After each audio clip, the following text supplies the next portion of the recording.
أو كما قال النبي صلى الله عليه وسلم أخلص دينك يكفيك العمل القليل أو كما قال النبي صلى الله عليه وسلم أقام رسول الله صلى الله عليه وسلم في المدينة 10 سنين يضحي كل سنة أو كما قال الله تعالى في القرآن المجيد أيضا يا أيها الذين آمنوا صلوا عليه وسلموا تسليما شباب محبات النبي محمد اللهم صل على محمد وعلى آل محمد كما صليت على إبراهيم وعلى آل إبراهيم إنك حميد مجيد اللهم بارك على محمد وعلى آل محمد كما باركت على إبراهيم وعلى آل إبراهيم إنك حميد مجيد الحمد لله اللهم جل وعلا والشكريا লাখো শুকর ও সুজুদ সেই মহান রব্বুল আলামিনের দরবারে যিনি আমাদেরকে অত্যন্ত মায়া করে মহব্বত করে ভালোবাসে আজকে এই মুহূর্ত পর্যন্ত আমাদের আয়াতকে দীর্ঘায়িত করে সুস্থ সবল রেখে দুনিয়ার জিন্দেগির সমস্ত প্রকার জুলমাত অনুপ্রসন্নতা ও অনিশ্চিত থেকে মুক্ত করে আজকে দুনিয়ার সমস্ত প্রকার ব্যস্ততা থেকে ফারেক করে আমাদেরকে আগে মসজিদে আসার বসার কিছু কথা বলবার এবং শুনবার সুযোগ আল্লাহ করে দিলেন সেই মহান রব্বুল আলামিনের দরবারে অন্তরে অন্তঃস্থল থেকে অন্তরের সমস্ত আওয়াজ উজাড় করে দিয়ে সকলে একসাথে হৃদয়ের গভীর থেকে আওয়াজ বের করে সমবেত কণ্ঠে একসাথে আমরা শুকরিয়া আদায় করে বলছি আলহামদুলিল্লাহ।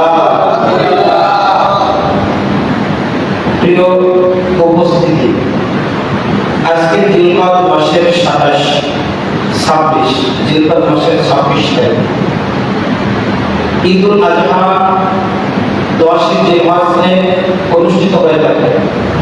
এই সময়ে আমরা আরেকটা মৌলিক ইবাদত করি, সেটা হলো কুরবানি। এই কুরবানি নামক যে ইবাদতটা আমাদের জন্য মৌলিক ইবাদত হিসেবে ঘোষণা করা হয়, আমরা এই ইবাদতটাও ওই 10 জিলহজ্জে বেশিরভাগ করে থাকি। যদি আমাদের কোনো ব্যস্ততা, কোনো জরুরত, কোনো সমস্যা, বিপদ বা মুসিবত না থাকে, তাহলে আমরা সবাই চেষ্টা করি যেন আমরা 10 জিলহজ্জে কুরবানিটা করতে পারি। তাহলে আমরা যদি আজকে হিসাব করি, আজকে দিন চলে যাচ্ছে, আজকে দিন চলে গেলে আর আমাদের সময় থাকবে কয়দিন? 27, 28, 29, ওদিকে যদি 30 ধরি তাও চায়, আর ওদিকে 9 থাকতে আমাদের মাঝখানে কুরবানি আল্লাহ রাব্বুল শুধুমাত্র আমার আপনার জন্য দেন নাই। হযরত আদম আলাইহিস সালাম থেকে শুরু করে আজ পর্যন্ত কুরবানির ইতিহাস, কুরবানি নামক যে ইবাদত এটা চলে আসছে, কিয়ামত পর্যন্ত এটা চলবে। যতদিন পর্যন্ত আসমান আর জমিন ধ্বংস না হবে, ততদিন পর্যন্ত কুরবানির মতো মৌলিক ইবাদত আল্লাহ রাব্বুল জালালের প্রিয় বান্দা, মুহাম্মদের বান্দা, আশিকিন বান্দা যারা করবে। হযরত আদম আলাইহিস সালামকে আল্লাহ রাব্বুল জালাল দুনিয়ার জিন্দেগিতে পাঠালেন। আদম আলাইহিস সালামকে দিয়ে আল্লাহ তাআলা এই দুনিয়ার জিন্দেগির পরবর্তী যত উম্মত আসবে, পরবর্তী যত মানুষ আসবে, তাদেরকে তৈরি করবেন, বৃদ্ধি করবেন, জনসংখ্যা বৃদ্ধি করবেন। জনসংখ্যা বৃদ্ধির হালাল পদ্ধতি, বৈধ পদ্ধতি সে হযরত আদম আলাইহিস সালাম থেকে শুরু করে আজ পর্যন্ত চলতেছে, কিয়ামত পর্যন্ত এটাই চলবে। বৈধ পদ্ধতি হলো বিবাহ। বিবাহ ছাড়া বৈধ সন্তান দুনিয়ার জিন্দেগিতে আসতে পারে না, আর মানুষ বৃদ্ধির বৈধ পন্থা হতে পারে। এখন হযরত আদম আলাইহিস সালামকে রব্বুল জালাল বানাইলেন একজন নবী, একজন মানুষ। আর আদমকে দিয়ে, আদমের মাধ্যম দিয়ে আল্লাহ রব্বুল জালাল হাওয়া আলাইহিস সালামকে বানাইলেন। এখন এই দুজনকে বানানোর পরে তাদের থেকে সন্তান হচ্ছে। বলেন তো, আমার আপনার যে বাবা মা আছে, তাদের পেট থেকে যতগুলো সন্তান বের হয়, সমস্ত সন্তান আমরা সহোদর ভাই বোন কিনা?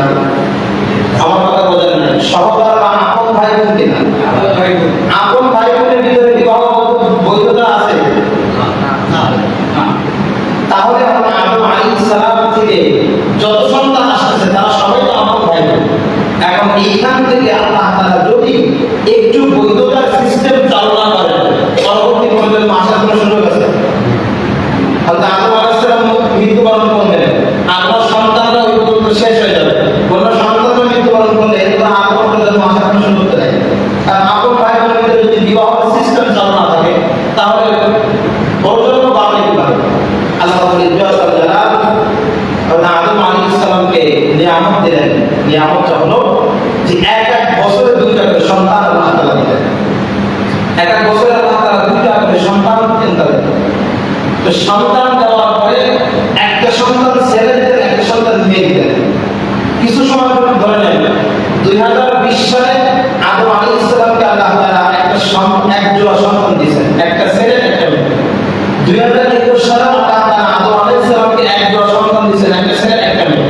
আল্লাহ তাআলা সিস্টেম করে দিলেন, ও আদম তোমার 2020 সালের যে মেয়ে, ওই মেয়ের সাথে 21 সালের ছেলেকে বিবাহ বন্ধনে আবদ্ধ করো, এটা তোমার জন্য পবিত্র।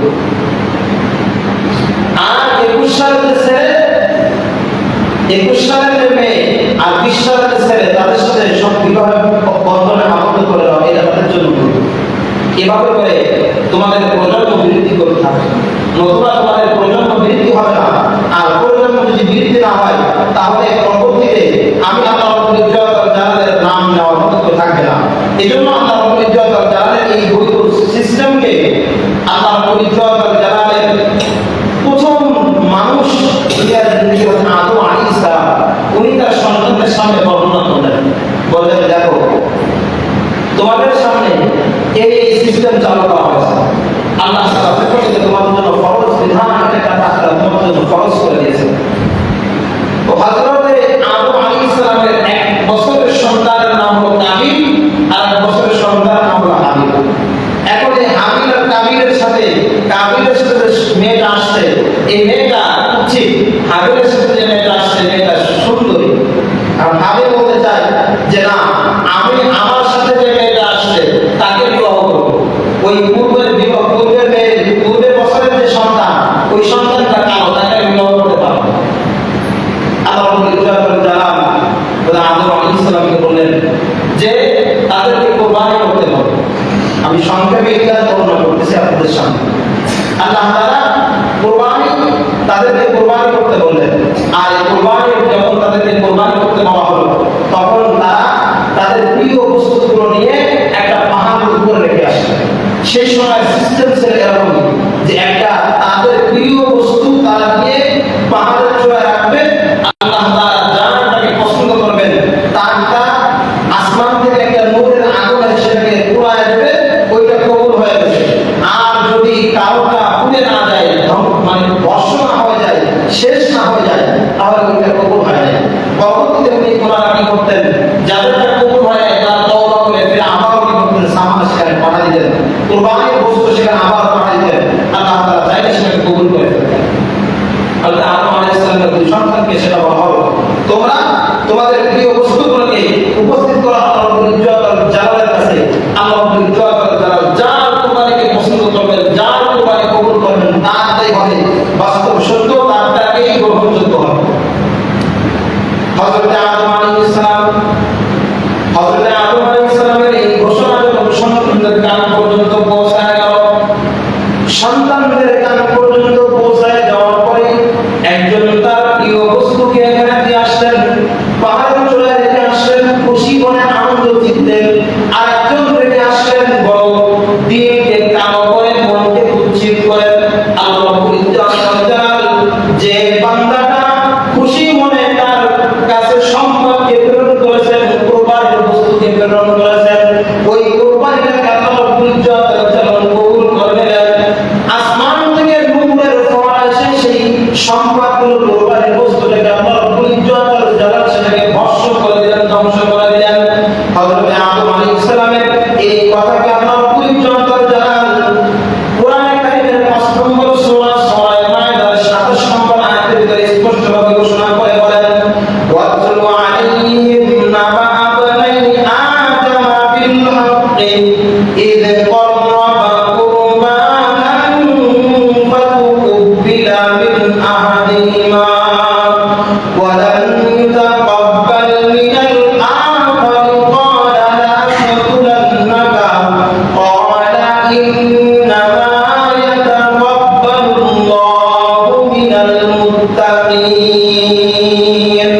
আল্লাহ রাব্বুল ইজ্জত ওয়াল জালাল কোরআনে কারীমের সূরা মায়দার ভিতরে স্পষ্টভাবে ঘোষণা দিয়ে বললেন যে তাদেরকে, হে আদম, তাদেরকে বলো, তাদেরকে সত্যটাকে তাদের সামনে স্পষ্ট করো। হযরত আদম আলাইহিস সালাম তাদেরকে কুরবানি করার কথা বললেন।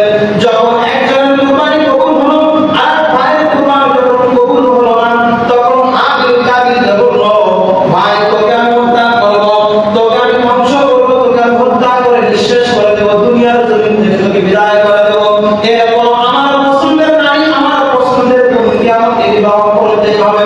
আল্লাহ জালাল আর ভাইয়ের বক্তব্যটাকে কোরআনের কারিমের ভিতরে স্পষ্ট ভাষায় উল্লেখ করে দিয়ে বলেন, আর ভাই বলতেছেন ক্বালা লা আকুলান্নাকা ক্বালা ইন্নামা ইয়াতাকাব্বালুল্লাহু মিনাল মুত্তাকিন।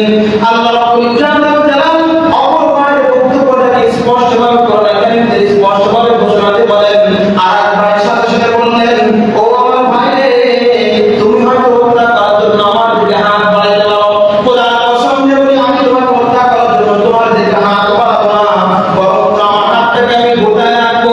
আল্লাহ তাআলার উপরে ফয়সালাকে ছেড়ে দিলাম।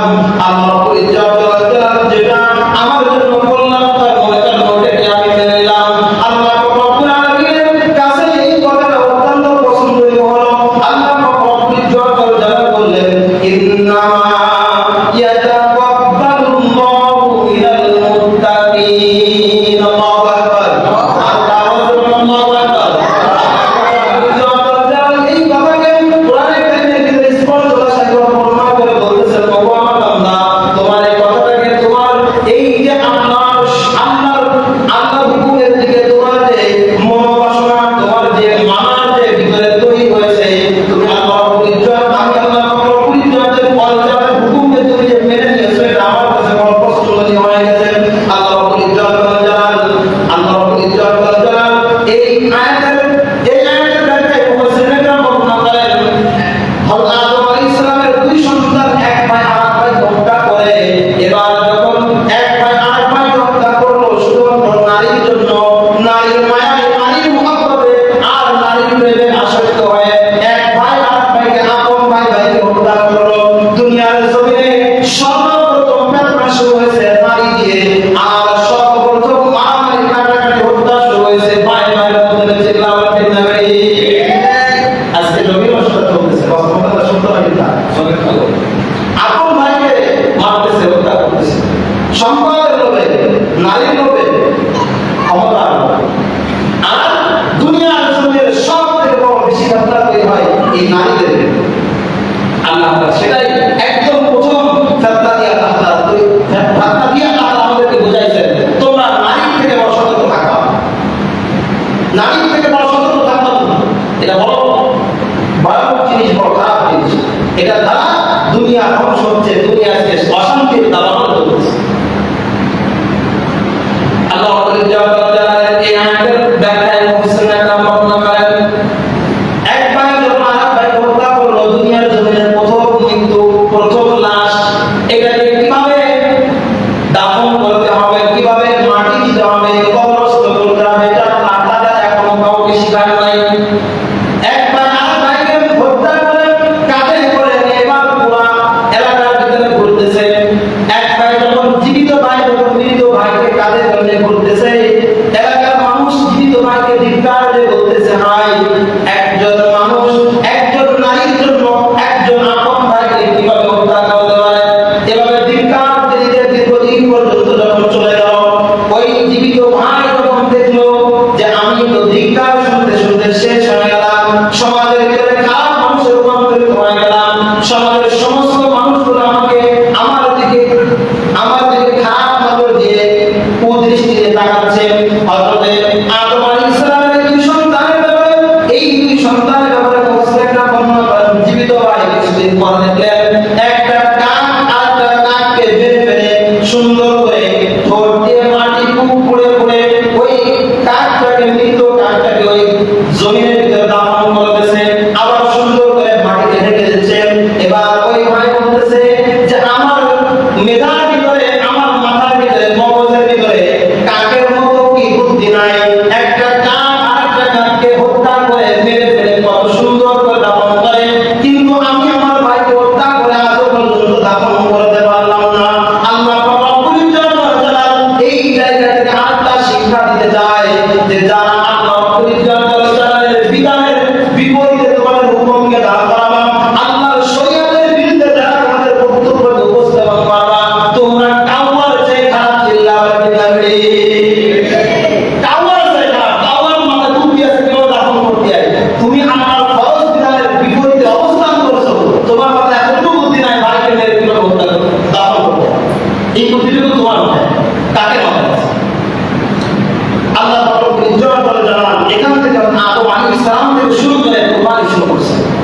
এখান থেকে পরম্পরায় প্রত্যেক আম্বে একরাম কুরবানি করছেন, প্রত্যেক আম্বে একরাম কুরবানি করছেন। কিন্তু প্রশ্ন হলো যে ওই জামানার যে সম্পদ যেভাবে কুরবানি হতো, আমাদের জামানার সম্পদ এভাবে কুরবানি হয় না। আমাদের জামানার সম্পদ এভাবে কুরবানি কেন হয় না? আমাদের জামানার সম্পদগুলো এভাবে কুরবানি না হয়ে পশু জবাই করে কেন এটাকে আমরা আবার নিজেরাই খাচ্ছি? এই সিস্টেমটা কবে থেকে শুরু হলো?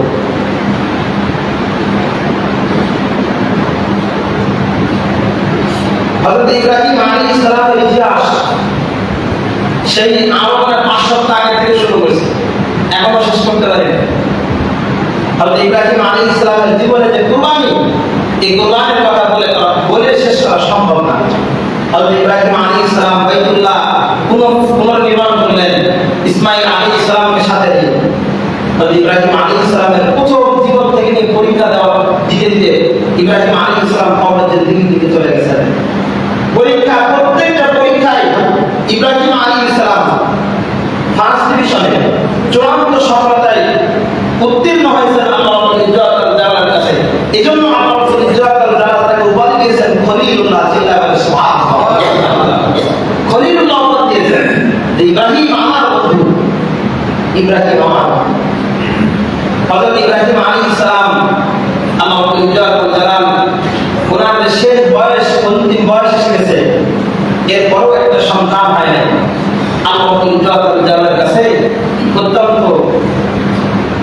ভাঙ্গা হৃদয় নিয়ে, অত্যন্ত কান্না জড়িত কণ্ঠে আল্লাহ রাব্বুল ইজ্জতুল জালালের কাছে বারবার চায়, ওগো মাবুদ, আপনি আমাকে একটা সন্তান দান করেন।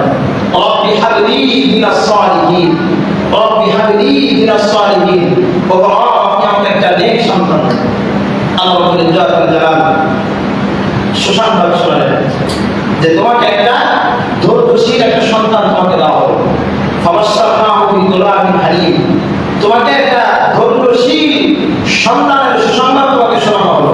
আল্লাহ রাব্বুল ইজ্জতুল জালাল তাকে ধৈর্যশীল সন্তান দিলেন ইসমাঈল আলাইহিস সালাম।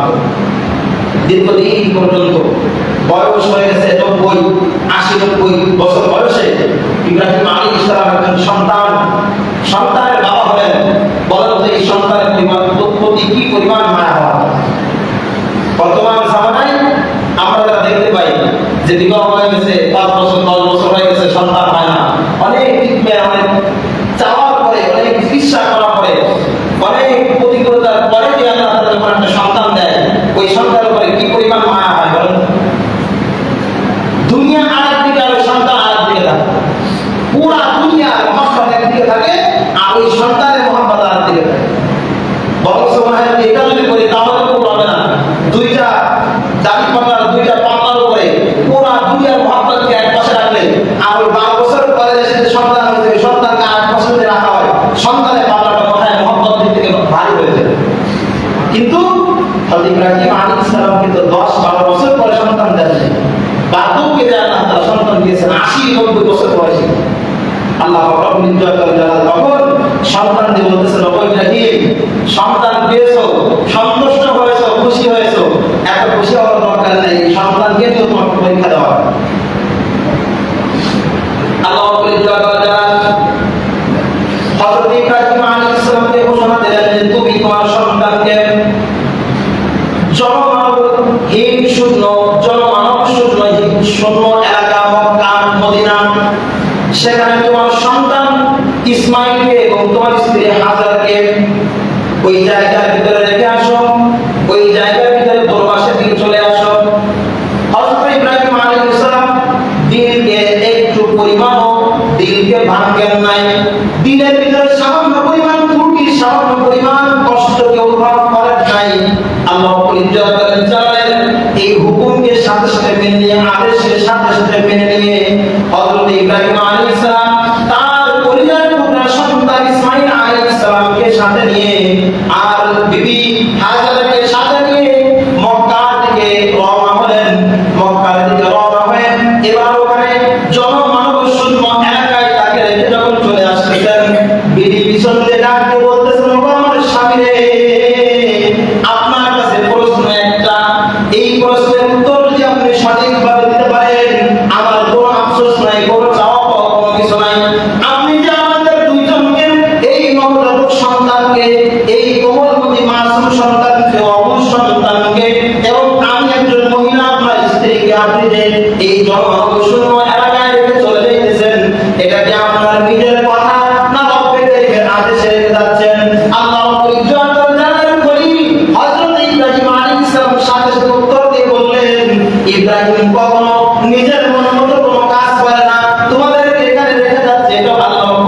জাল্লা জালালুহু জিল্লাহু সুবহানাল্লাহ। হযরত হাজরা আলাইহিস সালাম ও ইসমাঈল আলাইহিস সালাম হযরত হাজরা তার বিবি ইব্রাহিম আলাইহিস সালামকে উত্তর দিচ্ছেন, জান জান জান, আপনি নিশ্চিন্তে পেরেশান মুক্ত জীবন নিয়ে আপনি আপনার গন্তব্যে ফিরে যান। আল্লাহ তাআলা যখন আমাদেরকে এখানে রেখে যাওয়ার কথা বলেছেন, তখন আমাদের দুইজনকেও হেফাজত করবেন। তিনি কে? আর আওয়াজ দেবেন, তিনি কে? আল্লাহ। আমাদেরকে আল্লাহ হেফাজত করবে, আপনার কোনো প্রেশার দরকার নাই, আপনি চলে যান। দীর্ঘদিন অতিবাহিত হয়ে গেল, এভাবে রেখে চলে আসতেছেন, দীর্ঘদিন অতিবাহিত হয়ে গেল। সময় অসম্ভবতা এত ইতিহাস কিভাবে বলেন। হযরতে হাজার ইসমাঈল আলাইহিস সালাম পানির পিপাসায় যখন কাতর, তখন হাজার আলাইহিস সালাম তাকায় দেখতেছেন দূর থেকে সাফওয়া পাহাড়ের উপরে পানি দেখা যায়। ওই এইখান থেকে দৌড় মারছেন সাফওয়া পাহাড়ের উপরে, সেখানে গিয়ে দেখেন পানি চিকচিক করছে, পানি না। ওখান থেকে তাকায় দেখে মাওয়া পাহাড়ের উপরে পানি দেখা যায়, সেখানে ওইখান থেকে দৌড় মারছেন মাওয়া পাহাড়ের উপরে, সেখানে দেখেন পানি না, পানি চিকচিক করে। এভাবে করে সাফওয়া মাওয়া সাফওয়া মাওয়া 7 বার বলেছেন। আল্লাহ তাআলার কাছে এই দৌড়টা এত পছন্দ হয়েছে, এত পছন্দ হয়েছে। আল্লাহ তাআলা বলেন, ও আল্লাহ, তোমার এই দৌড়টাকে কিয়ামত পর্যন্ত হাজিরা আসবে, তার যদি না দৌড়াতে হত্যা কবুল হবে, এত পছন্দ আমি করলাম। সুবহানাল্লাহ, এত পছন্দ করে। আজকে আপনি তাকায় দেখেন হজের যত কার্যক্রম, এই সব কার্যক্রম ইব্রাহিম আলাইহিস সালামের নিদর্শন কার্যক্রম। আপনি যে ওখানে গিয়ে যে ওই পাথর নিক্ষেপ করেন, এই পাথর নিক্ষেপ করা কার ইতিহাস? ইসমাঈল আলাইহিস সালাম পাথর নিক্ষেপ করেছিলেন। যখন ইসমাঈল আলাইহিস সালামকে কুরবানি দিতে নিয়ে যাচ্ছেন, আল্লাহ তাআলার আদেশে জবাই করতে নিয়ে যাচ্ছেন ইব্রাহিম আলাইহিস সালাম, তখন ইসমাঈল আলাইহিস সালামকে শয়তান এসে বলছিল, এই তোর বাবাকে জবাই করতে নিয়ে যায়, কই যাস তুই? তখন ইসমাঈল আলাইহিস সালাম সাথে সাথে বলছেন, বাবাকে, বাবা আমাকে শয়তান ধোঁকা দেয়। ইব্রাহিম আলাইহিস সালাম বলছিলেন, পাথর তোমরা নিক্ষেপ করো। আল্লাহ তাআলার কাছে এটাও বড় পছন্দ হয়ে গেছে। আল্লাহ তাআলা বলছেন, হজ একটা ফরজ বিধান, শুধু ফরজ বিধান না, ইসলামের একটা ভিত্তি, যেটা না থাকলে ইসলামের যে তাকওয়া আছে এটাকে একপাশ থেকে নরমাল হয়ে যাবে, এত বড় বিধান। আর সেই বিধানের ভিতরে যখন মানুষ বিধানটা পালন করতে যাবে, তখন যদি এই পাথর না নিক্ষেপ করে, তার এই বিধান, তার এই ফরজ এটাও আদায় হবে। আল্লাহ তাআলার কাছে এত পছন্দ হয়ে গেছে। সুবহানাল্লাহ। এজন্য আপনি তাকান ইব্রাহিম আলাইহিস সালামের হজের যে বিষয়বস্তু, যতগুলো কাজ করা লাগে, 9টা কাজ করা লাগে 5 দিনে, এই সব কাজ ইব্রাহিম ও ইসমাঈল আলাইহিস সালামের কাজ। হযরত ইব্রাহিম আলাইহিস সালাম যখন প্রাপ্তবয়স্ক হলেন, যখন 8-9 বছর বয়স হয়ে গেল,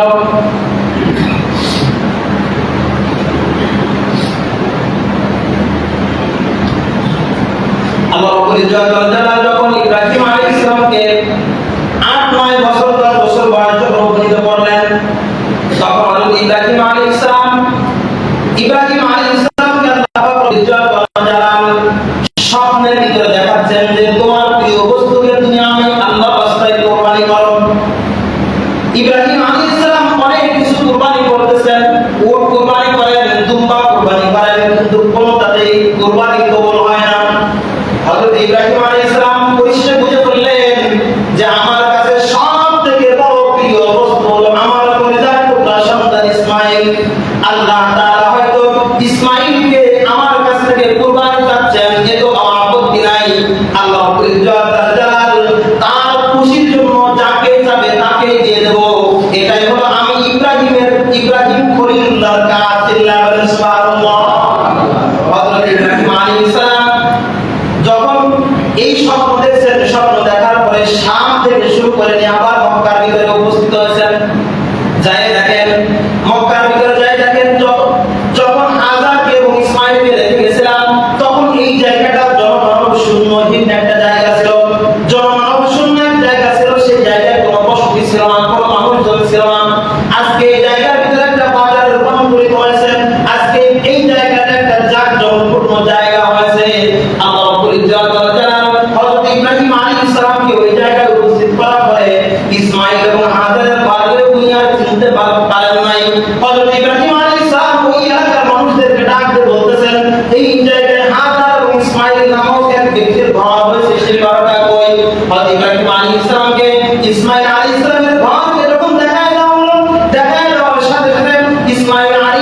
ইসমাইলের ঘরের ভিতরে ইব্রাহিম আলাইহিস সালাম যখন কোরআন আনলেন, কোরআন আনার সাথে সাথে ইসমাইল আলাইহিস সালাম দৌড়ে ঘর থেকে বাহির এসে দরজাকে খুলে দিলেন।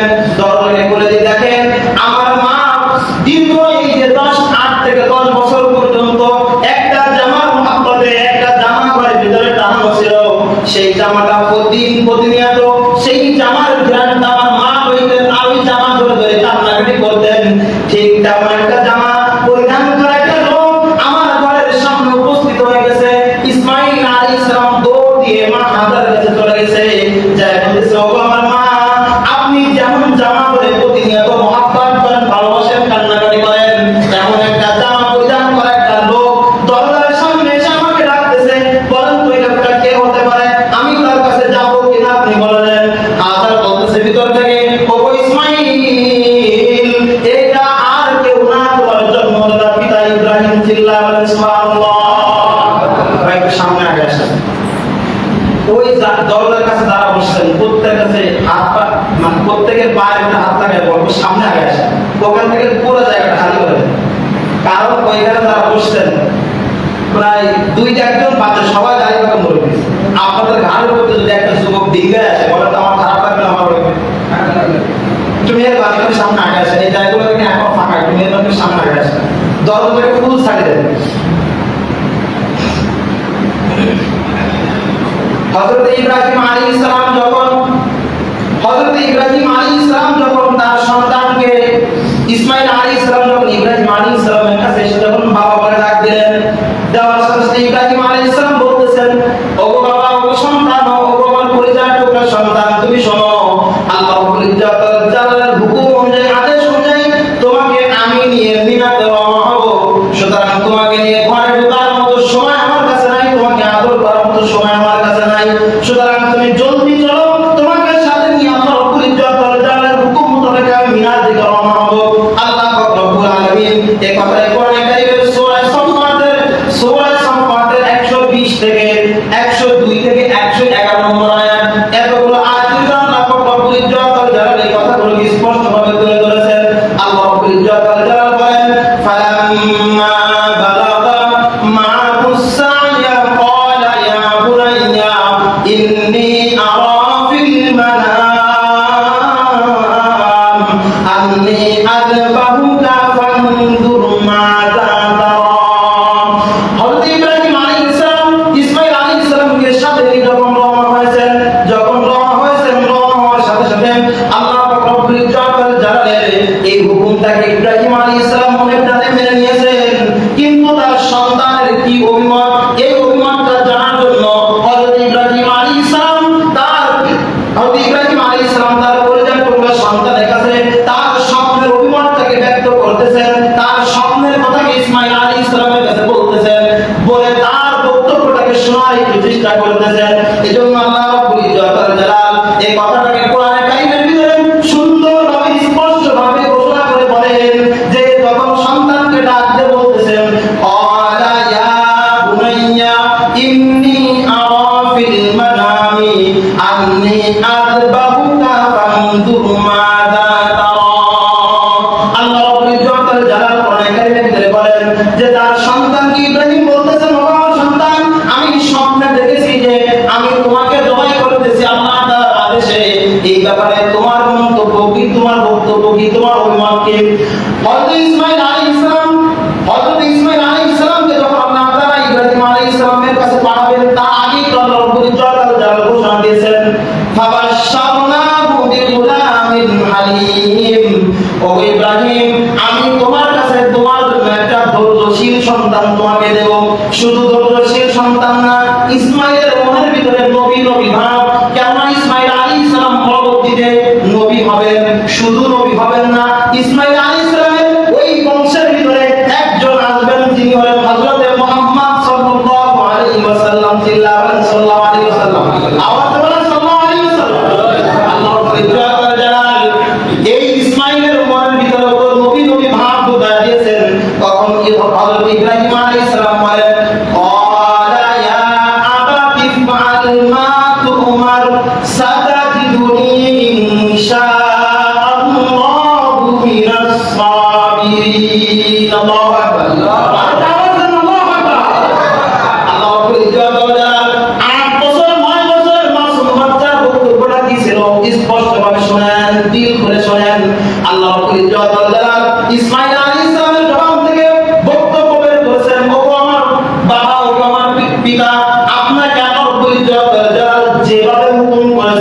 সেইভাবে আপনার আদেশটাকে, আমার বিজয়কালের আদেশটাকে আপনি পালন করেন, আপনি অবশ্যই অবশ্যই আপনি আমাকে সাদাতিদুনি ইনশাআল্লাহ মিনাস সাবিরিন, আপনি অবশ্যই অবশ্যই আমাকে ধৈর্যশীলদের অন্তর্ভুক্ত পাবেন। উনি কিন্তু নিজেকে ধৈর্যশীল করেন নাই, দুনিয়ার পুরো দুনিয়ার ভিতরে শুধু উনি নিজেকে ধৈর্যশীল এটাকে কিন্তু বোঝাতে চান নাই, বলছেন ধৈর্যশীলদের অন্তর্ভুক্ত পাবেন। তার মানে হলো দুনিয়ার জমিনের ভিতরে আরো অনেক মানুষ আছে যারা ধৈর্যশীল, সে সমস্ত ধৈর্যশীলদের অন্তর্ভুক্ত আমি ইসমাঈলকে আপনি পাবেন। সাথে সাথে মুফাসসিরুল ইকরাম বর্ণনা করেন ইব্রাহিম আলাইহিস সালামকে ইসমাঈল আলাইহিস সালামের কথা বলে আরো একটা বক্তব্য বোঝাতে চেয়েছেন, ওগো আমার বাবা, আপনি যে আমাকে জবাই করবেন, জবাই করার ব্যাপারে আপনি আমাকে মোটেও অবিচল পাবেন না, মোটেও আপনি আমাকে যেন খারাপ কোনো রাস্তায় যেন আপনি আমাকে দেখতে না পান, আপনি যেন সুন্দরভাবে জবাই করতে পারেন, এ ব্যাপারেও আমি ইসমাঈল বড় ধৈর্য ধারণ করব। চিল্লাবেন সুবহানাল্লাহ। ইসমাঈল আলাইহিস সালাম মানুষ ছোট, বক্তব্য কত বড়, হিসাব করে দেখছেন কি কখনো? মানুষ ছোট, বক্তব্য কত বড়। আপনি আমাকে জবাই করেন, আপনি জবাই করার ব্যাপারে আমার কাছ থেকে কোনো রকম বিড়ম্বনা আপনি পাবেন না, কোনো রকম কষ্ট আপনি পাবেন না, আপনি আমার কাছে। আল্লাহ রাব্বুল ইজ্জত জালাল ডাক দিয়ে বলতেছেন এবার ইসমাঈল আলাইহিস সালামকে ইব্রাহিম আলাইহিস সালাম সাথে করে নিয়ে যখন গেলেন, ইব্রাহিম আলাইহিস সালাম ইসমাঈল আলাইহিস সালামের এই বক্তব্য শুনে সন্তুষ্ট হয়ে গেলেন। এবার যখন ইসমাঈল আলাইহিস সালামকে সাথে নিয়ে গেছেন, সাথে নিয়ে যাওয়ার সাথে সাথে ইব্রাহিম আলাইহিস সালামের কাছে একটা অস্ত্র নিয়েছেন, জবাই করার জন্য একটা ছুরি নিয়েছেন, ছুরি। এই ছুরিটাকে যেমন তার ছুরি না, আবার এটাকে যেমন তেমন ভাবে কিন্তু ধার দেয় নাই। হযরত ইব্রাহিম আলাইহিস সালাম এটাকে এত সুন্দরভাবে ধারাইছেন যেন সন্তানকে জবাই করতে কিঞ্চিত পরিমাণ কষ্ট না হয়, একদম ছুরি ধরার সাথে সাথে যেন সন্তানটা জবাই হয়ে যায়, এত সুন্দর করে ধার বানাইছেন, অস্ত্রের ভিতরে ধার বানাইছেন। এত সুন্দর ধারালো একটা অস্ত্র নিয়ে হযরত ইব্রাহিম আলাইহিস সালাম যখন তার সন্তান ইসমাঈল আলাইহিস সালামকে জবাই করতে যায়, ইসমাঈল আলাইহিস সালাম ইতিহাসের কিতাবের ভিতরে লেখেন ইসমাঈল আলাইহিস সালামকে বাস্তবতা পশু যখন জবাই করা হয় তখন পশুকে কি চিৎ করে শোয়ানো হয় না কাট করে শোয়ানো হয়? দেখি আমার মনে আছে আপনাদের, চিৎ করে শোয়ানো হয় না? হ্যাঁ, ইসমাঈল আলাইহিস সালামকে চিৎ করে শোয়ানো নাই, শোয়াইছেন কাট করে। কেন? বলে যখন চিৎ করে শোয়াবো তখন সন্তানের চোখ আর বাবার চোখ যখন একত্রিত হবে তখন সন্তানকে জবাই করতে কষ্ট হবে। আল্লাহু আকবার। ইসমাঈল আলাইহিস সালামকে কাট করে শোয়াইছেন, শোয়া এবার ইব্রাহিম আলাইহিস সালাম ছুরি চালান, কিন্তু সেই ছুরি জবাই হয় না। বলেন তো ছুরি কার হুকুমে চলে? আল্লাহ। কার হুকুমে চলে? হযরত ইব্রাহিম আলাইহিস সালাম যখন ছুরি নিয়ে জবাই শুরু করেছেন তখন ইসমাঈল আলাইহিস সালামকে বলে দিয়েছেন আল্লাহ তাআলা, ওগো ছুরি, আমার হুকুম বাদে একটা পশম যেন ইসমাঈলের না কাটে, একটা পশম যেন ইসমাঈলের থেকে যেন না কেটে যায়। ওগো ছুরি, তোকে কিন্তু এই কাটার যে শক্তি এটাও কিন্তু আমি আল্লাহ তাআলা দিয়েছি। হযরত ইব্রাহিম আলাইহিস সালাম যখন দেখতেছেন যে ছুরি দিয়ে ইসমাঈল জবাই হয় না তখন রাগান্বিত হয়ে এবার ওই ছুরিটাকে দূরে ছুঁড়ে মারছেন, যায় তাকায় দেখে একটা পাথরের উপরে ছুরিটা পড়ার সাথে সাথে পাথরটা দ্বিখণ্ডিত হয়ে গেছে। হযরত ইব্রাহিম আলাইহিস সালাম তাকায় দেখেন যে পাথর যদি দ্বিখণ্ডিত হতে পারে তাহলে এই ছুরির ভিতরে ধার কোনো জায়গায় কমতি নাই। আবার ওই ছুরিটাকে তুলে নিয়ে আসেন, এবার ইসমাঈল আলাইহিস সালামের ভিতরে যখন গলার ভিতরে যখন ছুরি চালাইছেন তখন ইসমাঈল আলাইহিস সালামের এই গলাটা কাটে নাই। আল্লাহ রাব্বুল ইজ্জত জালাল ওই আসমান থেকে আরশ আজিম থেকে হযরত জিবরাইল আলাইহিস সালামকে বলতেছেন, ওগো ইব্রাহিম, সাত তুমি আসমান থেকে আরশ আজিম থেকে জান্নাত থেকে একটা দুম্বা নিয়ে যাও, আমার ইসমাঈলের জন্য একটা পশমের ক্ষতি না হয়। এই ইসমাঈল কিন্তু বড় মহব্বতের বড় আদরের আমার একজন নবী হবে, যে বংশের ভিতরে আমি আমার বন্ধুকে পাঠাবো, সুতরাং ইসমাঈলের জন্য কোনো ক্ষতি না হয়। সাথে সাথে একটা দুম্বা নিয়ে তুমি ইব্রাহিমের শরীর নিচে দিয়ে দাও। চিল্লাবেন সুবহানাল্লাহ। হযরত ইব্রাহিম আলাইহিস সালাম, হযরত ইব্রাহিম আলাইহিস সালামের এই ইতিহাস থেকে, এই কাহিনী থেকে, এই ঘটনা থেকে আসমানের ফেরেশতারা পর্যন্ত কান্নাকাটি করে। এই ইসরাঈলের ঘটনা, তার পিতাকে, একজন পিতা তার কলিজার টুকরা সন্তানকে জবাই করতেছেন, এর মতো ইসরাঈলের ঘটনা আর হতে পারে না। আল্লাহ রাব্বুল ইজ্জত জালালের দিকে তাকায়া আল্লাহ রাব্বুল ইজ্জত জালাল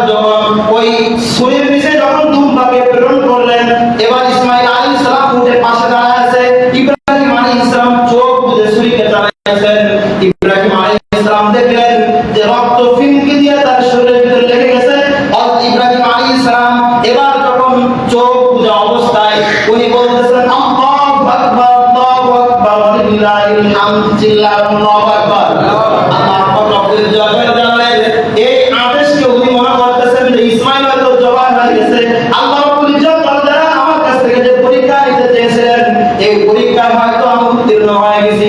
কিন্তু চোখ করে দেখেন ইসমাঈল পাশে দাঁড়ানো, আর আসমান থেকে আসা দিন থেকে জান্নাত থেকে দুম্বা এসে সেই দুম্বা কুরবানি হয়ে গেছে। চিল্লায় সুবহানাল্লাহ। এখান থেকে ইব্রাহিম আলাইহিস সালামের এই যে বক্তব্য, এই যে কাজ, এটা এত বেশি পছন্দ হয়েছে। আল্লাহ রাব্বুল জালাল বলেছেন ও ইব্রাহিম, তোমার এই কাজটা আমার যে সমস্ত প্রিয় বান্দা হবে তারা কিয়ামত পর্যন্ত এই কাজটা চলমান রাখবে। চিল্লায় সুবহানাল্লাহ। আল্লাহ রাব্বুল জালাল এত সময়ের যে ঘটনাকে শুনলাম, এই ঘটনাটাকে আল্লাহ রাব্বুল জালাল কোরআনের ভিতরটা স্পষ্ট ভাষায় ঘোষণা করে বলেছেন ওয়ানাদাইনাহু আইয়া ইব্রাহিম قد صدقت الرؤيا إنا كذلك نجزي المحسنين। আল্লাহ রব্বুল জালাল ডাকতে বলেন ও ইব্রাহিম, তোমার স্বপ্নকে তুমি সত্যিতে বাস্তবায়নে রূপান্তরিত করেছো। তুমি আমি রব্বুল কারীমের যে পরীক্ষায় তুমি উত্তীর্ণ হয়ে গেছো। তোমার কোনো চিন্তা, কোনো টেনশন, তোমার কোনো ভয়ের কোনো দরকার নাই, কোনো প্রেশারের কোনো কারণ নাই।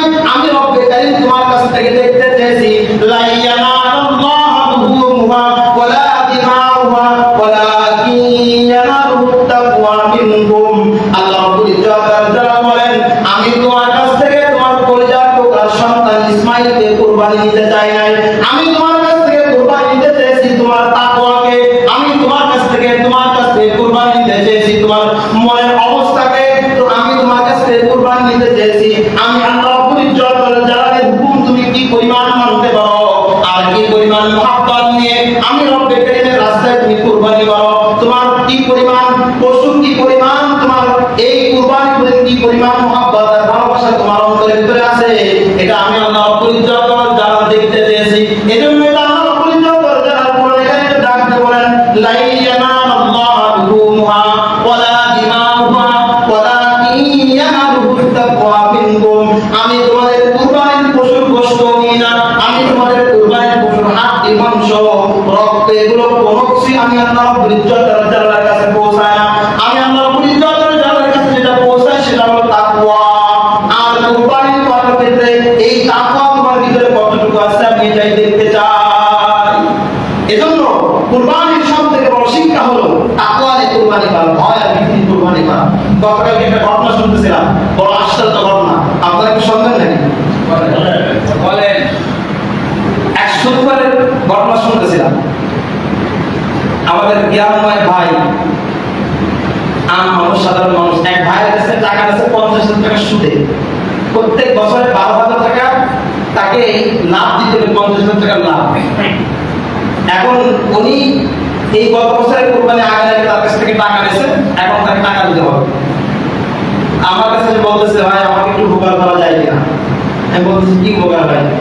তো বলতেছে এই অবস্থা, কিছু টাকা লাগবে। তাই বলতেছি যে ভাই কাছে টাকা নিয়েছেন ওনাকে বলেন যে কুরবানি পরে দেবেন বা একটা সপ্তাহ সময় তাকে দিতে বলেন। তো উনি বলতেছে ভাই তিনি সময় দেবেন না। আমি বলছি কারণ? ভাই কারণ হলো যে উনি 2 ভাগে কুরবানি করবেন। এক ভাগের কুরবানির টাকা প্রস্তুত রেডি হয়ে গেছে, আর আমার কাছ থেকে 12,000 টাকা নিয়ে আরেক ভাগের কুরবানি করবেন। কত বড় তাকওয়া কুরবানি! খোদার কসম দিয়ে বলতেছি, সত্য কথা, গতকালকে ঘটনা বলতেছি। এই ইতিহাস গতকালকে আমার কানে আসছে এই ঘটনা।